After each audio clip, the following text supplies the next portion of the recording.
You searched how to buy shares of Infineon Technologies AG, a global semiconductor company.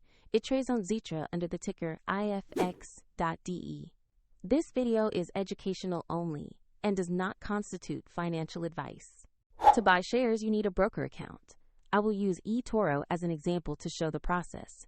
After registering, you will need to verify your account, usually with an ID, and add funds before you can place an order. Use the platform search box and enter the ticker IFX.DE to find Infineon shares. Make sure you select the Xetra listing to locate the correct instrument.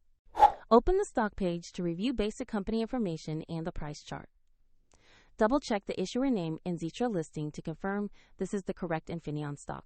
Click Invest, enter the amount you want to buy, and review all order details before confirming.